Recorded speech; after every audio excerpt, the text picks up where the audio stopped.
بسم اللہ الرحمن الرحیم، السلام علیکم۔ میں ہوں کرامت مغل اور میرے ساتھ ہیں عیسیٰ نقوی۔ نقوی صاحب، میاں شہباز شریف صاحب کہتے تھے کہ 6 ماہ بعد حکومت ملنے کے میں اس معیشت کو پٹری پہ ڈال دوں گا، اگر نہ ایسا ہوا تو میرا نام عمران نیازی رکھ دینا۔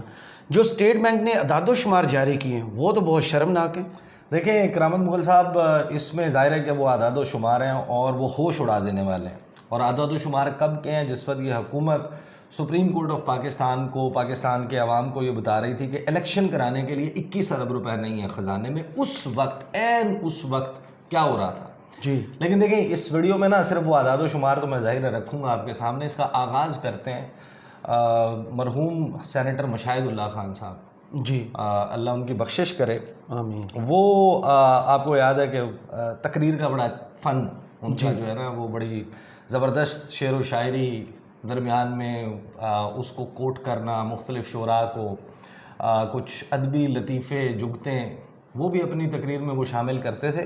ان کی ایک بڑی مشہور تقریر تھی سینٹ آف پاکستان میں، اور وہ عمران خان صاحب کے دور حکومت کی تقریر ہے۔ خان صاحب کے دور میں بھی آپ کو پتہ ہے کہ حالات ظاہر ہے کہ کوئی دودھ اور شہد کی نہریں تو نہیں تھیں، صحیح۔ لیکن اگر آپ جب آج سے کمپیئر کرتے ہیں نا کرامت مغل صاحب، ایسا لگتا ہے کہ ہمیں ایک ریالٹی چیک ملا ہے اس پورے ملک کے رہنے والوں کو، کہ جن کو یہ لگتا تھا نا کہ حالات بہت بے قابو ہیں، بہت خراب ہیں، اور یہ لوگ جو ہیں، یہ جو حکومت ہے، یہ جو آئی ہے یا آنے والی ہے یا آنا چاہ رہی ہے، یہ سیاسی جماعتیں، ان سے بہترین شاید ہمارے لیے کوئی مسیحا کوئی نہیں ہے، بہت سارے لوگوں کو لگتا تھا۔ صحیح۔ اس وقت انہوں نے نا معاشی حالات کی منظر کشی کرتے ہوئے کچھ اشعار پڑھے تھے۔ میں وہ اشعار سٹارٹ میں رکھتا ہوں، پھر میں آپ کو بتاتا ہوں کہ ایگزیکٹلی ہو کیا رہا ہے، اسٹیٹ بینک نے کیا کہا ہے، وزیر خزانہ اسحاق ڈار صاحب کیا فرما رہے ہیں، صحیح۔ اور وفاقی وزیر خواجہ سعد رفیق نے کیا فرمایا ہے۔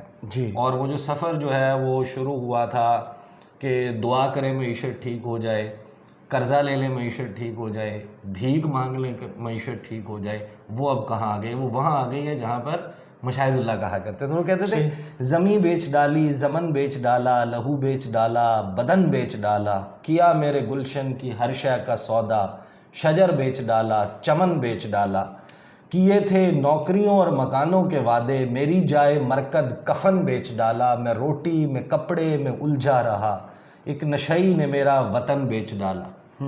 یہ تھی وہ عکاسی جو کرتے تھے مشاہد اللہ خان صاحب۔ صحیح۔ اور پتہ نہیں کیا بکا کیا نہیں بکا، لیکن اسحاق ڈار صاحب کا بیان ہے۔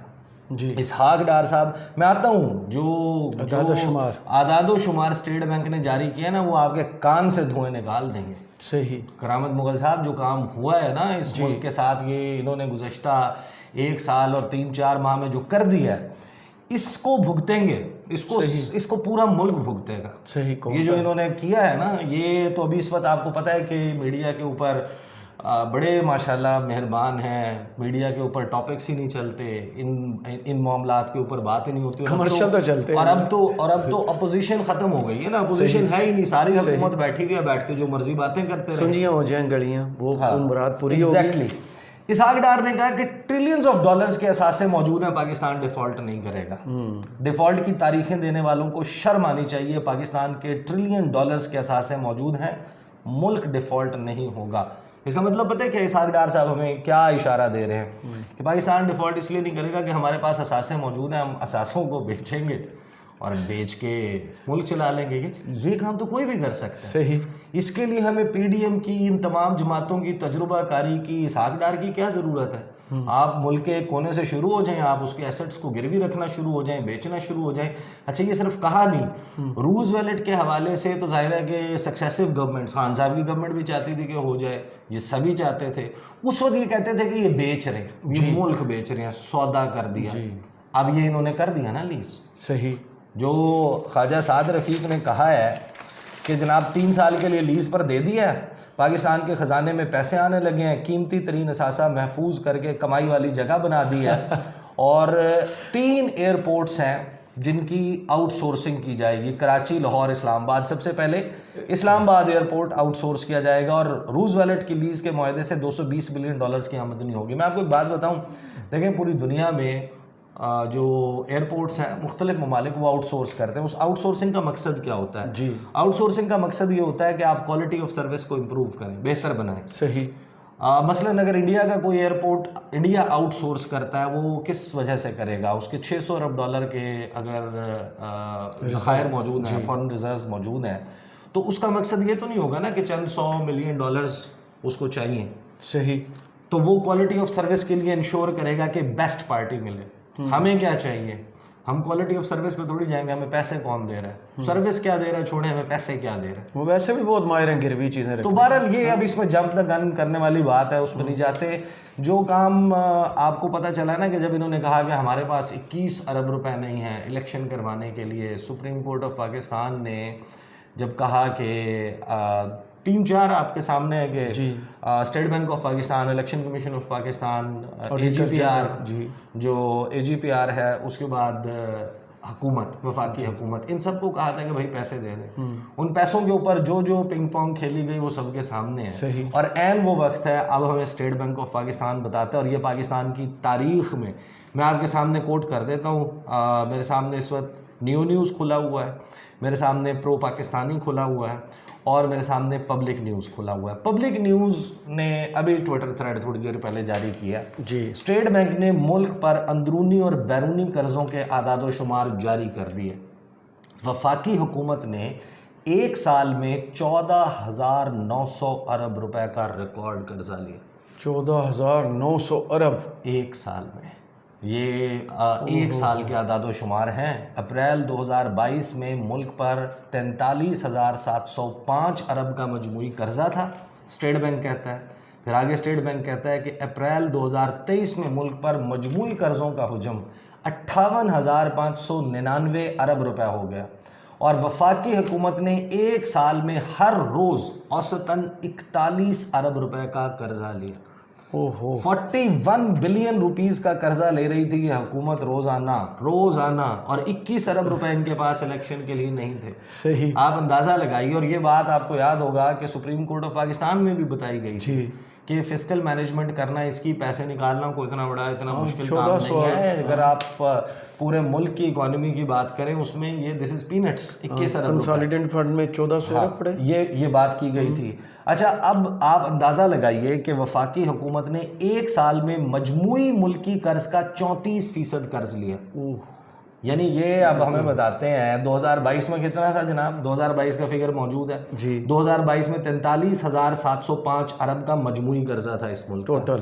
یعنی 75-76 سال کی تاریخ میں اگر میں اس کو صحیح سمجھاؤں تو میرے بھائی مجھے تو یہ پتہ چل رہا ہے کہ اگر 100 روپے قرض لیا تھا نا تو ایک سال میں 34 روپے قرض شہباز سرکار نے, کٹورا سرکار نے لیا. وہ کہتی ہے نا بیگرز کانٹ بی چوزرز, اور وینٹیلیٹرز لگے ہوئے ہیں, پیسے دے دیں, میں مانگنے نہیں آیا, آپ کو لگے گا ہم واپس جا کے خون, لیکن مشکل وقت ہے. ہاں مشکل وقت ہے لیکن بڑی مشکل ہے. تو یہ آگے چلیں جناب. یہاں سے یہ کہتے ہیں جناب ایک سال میں وفاقی حکومت نے ایک سال میں قرض لینے کا نیا ریکارڈ قائم کر دیا. اپریل 2023 ایک ماہ میں وفاقی حکومت نے 1476 ارب روپے کے ریکارڈ قرضے لیے. اسٹیٹ بینک بتا رہا ہے یہی اپریل کا مہینہ تھا نا جس میں آپ سے پیسے مانگے جا رہے ہیں. اکیلے اپریل کے مہینے میں وفاقی حکومت نے 1476, اس میں مئی ابھی شامل نہیں ہے, 76 بلین روپیز کا قرضہ لیا گیا ہے. اور اپریل میں بیرونی قرضے نہ ملنے کے باعث 99% جو قرض ہے وہ مقامی ذرائع سے لیا گیا. یہ ہے جناب جو ہمیں پبلک نیوز بتا رہا ہے. سیم اوبیسلی انگریزی میں پرو پاکستانی نے وہی خبر کی ہے, اور نیوز جو ہے اس نے صرف اس میں ایک ماہ کے اعداد و شمار کہ ایک ماہ کے دوران پاکستانی قرض میں 1500 ارب روپے کا اضافہ. وفاقی حکومت کے ذمے واجب الادا قرضوں میں ایک ماہ کے دوران 1476 ارب روپے کا اضافہ ریکارڈ کیا گیا. اسٹیٹ بینک آف پاکستان کے جاری کردہ اعداد و شمار کے مطابق رواں سال 31 مارچ کو یہ قرضہ 57,123 ارب روپے تھا, جو 30 اپریل 2023 پر 59,599 ارب روپے ہو گئے. اور یہ قرض میں ہونے والا ایک مہینے میں 2.6% اضافہ ہے. ایک مہینے میں 2.6% ٹوٹل قرضے کا. تو آپ اندازہ لگائیے کہ انہوں نے جو معاشی قتل عام کیا ہے, ان کے پاس چہرہ ہے. بہت سارے لوگ یہ سوال کرتے ہیں نا, یہ پوچھتے ہیں کہ بھائی الیکشن یہ وجہ ہے. دیکھیں یہ کیسے الیکشن میں جائیں گے, ان کے پاس کچھ ہے ہی نہیں. اور آپ اندازہ لگائیے کیا یہ اب بھی ممکن ہے؟ اور پھر اب یہ سارے حکومت ہیں, ساری حکومت, ساری حکومت ہے نا. اپوزیشن تو اب آپ نے پریکٹیکلی آپ نے ڈیسائیڈ راجہ کر ریاض لیا, صاحب ہے نا, آپ کریک ڈاؤن کر رہے ہیں, آپ تحریک انصاف کو بریدنگ سپیس نہیں دے رہے, ٹیلی ویژن کے اوپر ان کا ایکسس ختم ہو گیا ہے, الیکشن پتہ نہیں لڑنے دیں گے یا نہیں لڑنے دیں گے, ان کو حصوں میں توڑ رہے ہیں. اب یہ ایک بڑی ٹرکی سچویشن, اور پاکستان کی تاریخ میں کبھی ایسی سچویشن کا سامنا نہیں کرنا پڑا. اور یہ شہباز شریف صاحب یہ کیا نعرے لگایا کرتے تھے, یہ کیا کہا کرتے تھے کہ جناب ہم کیا کر دیں گے. اب اسی میں جو اسحاق ڈار صاحب ہے, اسحاق ڈار کی اب یہ گفتگو سنیں نا, کچھ لوگوں کو شوق ہے کہ ملک ڈیفالٹ کر جائے گا, لیکن ایسا ہرگز نہیں ہوا. ہم تمام ادائیگیاں وقت پر کریں گے اور ملک ڈیفالٹ نہیں ہوگا. سیاسی عدم استحکام معیشت کے نقصان کی بڑی وجہ ہے. تو سیاسی استحکام کس نے لے کر آنا؟ بالکل وجہ آپ لانے نہیں چاہ رہے, آپ نے کسی سے بات کرنا چاہتے ہیں. اچھا اس میں آپ کو ایک بات بتاؤں کہ یہ پیسے اتار دیں گے, پیسے اتارنے کے لیے یہ کر کیا رہے ہیں, اور وہ کتنا بڑا اس کا کتنا بڑا نقصان ہو رہا ہے اس ملک کو. آپ نے امپورٹ کے اوپر پابندی لگا لی, ڈالر بچ گیا آپ کا, صحیح ٹھیک ہے, آپ کچھ بھی امپورٹ نہیں کر رہے. اس کا نقصان پتہ کیا ہو رہا ہے؟ آپ اندازہ لگائیے کہ ایپٹما نے, جو آل پاکستان ٹیکسٹائل ملز ایسوسی ایشن ہے, اس نے اپنے اعداد و شمار جاری کیے ہیں. ایپٹما نے یہ بتایا کہ صرف مئی کے مہینے میں 20% ہماری ٹیکسٹائل کی ایکسپورٹس ڈاؤن ہوئی ہیں. اوور آل 11 مہینوں میں کل ملا کر اس رواں مالی سال یہ جو چل رہا ہے 2022-23 کا جو سال ابھی کنکلوڈ ہو رہا ہے, وہ کہہ رہے ہیں کہ اس میں اوور آل جو ڈاؤن فال ہے وہ 15% ہے. اب تھوڑا سا ٹائم کو ریورس کریں کہ جس وقت کرونا وائرس آیا تھا, صورتحال کیا تھی کہ انڈسٹری بند ہو رہی تھی. China lockdown, India lockdown, Bangladesh lockdown, پورے یورپین اور ویسٹرن مارکیٹس ریلائی کرتی تھیں ادھر ٹیکسٹائل کے لیے اور گارمنٹس کے لیے. آپ نے ایک پالیسی دی اسمارٹ لاک ڈاؤن کی, اس سے کیا ہوا کہ جناب آپ کی انڈسٹری چل رہی تھی, یورپین مارکیٹس کو, منڈیوں کو گارمنٹس تو چاہیے تھی, ٹیکسٹائل تو چاہیے تھا, ان کو کپڑا تو چاہیے تھا. انہوں نے جو مارکیٹ کھلی ہوئی تھی ادھر رخ کر لیا. آپ کی ٹیکسٹائل میں اتنا بڑا بوم آیا بلینز آف ڈالرز کا. آپ کو یاد ہے, یہ تو کوئی مذاق والی بات نہیں, کوئی بھی جا کے اس کا ویریفائی کر سکتا ہے, فیصل آباد میں کہیں پر آپ کو مزدور نہیں ملتا تھا سیل میں کام کرنے کے لیے. سیم سیالکوٹ میں ایسا تھا, یہی صورتحال تھی. اور آپ کی جو ایکسپورٹس کا ٹارگیٹ تھا نا ٹیکسٹائل کا, وہ $25 بلین تھا, اور آپ نے ابھی 15 کچھ بلین ڈالر کیے. 1 مہینہ رہ گیا, کہا یہ جا رہا ہے کہ $16 بلین یا $16 بلین سے کچھ زیادہ کی ایکسپورٹ ہوگی. آپ نے $9 ارب پہ ٹارگیٹ مس کیا ہے اپنی ٹیکسٹائل سیکٹر کا. اس کی وجہ کیا ہے؟ آپ ایل سیز نہیں کھول رہے. اب ایل سی نہیں کھولتے تو کیا ہوتا ہے؟ یہ چیزیں نا دیکھیں سمجھنے کی ہیں. آپ نے ڈالر بچانے کے لیے, کیونکہ آپ نے اپنا ڈیفیسٹ بھی کم کرنا ہے, آپ نے ڈالر بھی بچانا ہے, آپ نے ادائیگیوں کے لیے پیسہ بچانا ہے, کیونکہ آپ چاہتے ہیں کہ آپ کا ملک ڈیفالٹ نہ. صحیح. اس کے لیے آپ کر کیا رہے ہیں کہ آپ نے امپورٹ پہ پابندی لگا دی. لگژری گاڑی پہ امپورٹ پہ پابندی لگ گئی, سمجھ آتی ہے. آپ نے وہ جس طرح خان صاحب کے دور میں کھلی ہوئی تھی MG وغیرہ, اور وہ اس پہ پابندی لگ گئی, سمجھ آتی ہے. یہاں پر پابندی کس پہ لگائی ہے؟ آپ نے دھاگے کی, کاٹن کی بیل کی, کیمیکل کی, ڈائی کی, دھاگے کی, سوئی کی, زپ کی, بٹن کی, یہ ہم تمام ٹیکسٹائل اور اس گارمنٹس کے لیے ہم امپورٹ کرتے ہیں یہ چیزیں. جب وہ نہیں آئے گا تو آپ کی پروڈکٹ نہیں بنے گی, پروڈکٹ بنے گی نہیں تو ایکسپورٹ نہیں ہوگی. تو آپ کی ایکسپورٹس یہاں پر, اور یہ سیکٹر ہو گیا ڈیمیج, سیکٹر بند ہوتا جا رہا ہے. اس کے بعد آپ اسٹیل انڈسٹری کی بات کر لیں, آپ کا اسکریپ نہیں آ رہا, اسکریپ نہیں آئے گا تو اسٹیل نہیں بنے گا. اس کے الائڈ سیکٹرز کتنے ہیں؟ 42 الائڈ سیکٹرز ہیں. اور آپ ان 2 سیکٹرز کی بات کرتے ہیں, یہ کوئی 5.5 سے 7 کروڑ کے درمیان فگر بنتا ہے. یہ اتنے لوگوں کی روزی روٹی ہے, کھانا پینا. صحیح. جس کے اوپر آپ نے تو بے روزگاری کتنی بڑی ہوگی جو آپ نے کیا ہے. اس کے بعد آپ فارماسیوٹیکل انڈسٹری کی بات کر لیں کہ آپ کو ادویات کا, اس وقت سالٹس آپ کے پاس بنیادی پورے نہیں ہیں, وہ آپ امپورٹ نہیں کر پا رہے کیونکہ آپ کی ایل سیز نہیں کھل رہی. آپ ڈیفالٹ سے تو بچا لیں گے, لیکن لوگوں کے جو بزنس, کاروبار اور زندگیاں جو تباہ, روزگار بیڑا, روزگار ختم. آپ کو you have to come up with a solid plan of action. یہ صرف یہ کہہ دینا کہ جناب ہم بھیک مانگ لیں گے, ہم قرضہ لے لیں گے, ہم اثاثے بیچ دیں گے, ہم جو ہے وہ دعا مانگ لیں گے. بھائی ٹھیک ہے, دعا مانگنی ہے, دبا بھی تو کرو نا کوئی. یہ تو کرنے کا آپ کیا کام تھا. اب یہ صورتحال ہے, اور اب یہ شرمناک اعداد و شمار ہیں جو اسٹیٹ بینک آف پاکستان کو جاری کیے ہیں. اب آپ لوگ بتائیں کہ ہمیں شکریہ کس کا ادا کرنا چاہیے. صحیح, بہت شکریہ عیسیٰ نقوی, آپ کے تجزیے کا کمنٹس باکس میں ضرور بتائیے گا. یہ ویڈیو آپ کو کیسی لگی؟ اجازت دیجیے, اللہ حافظ.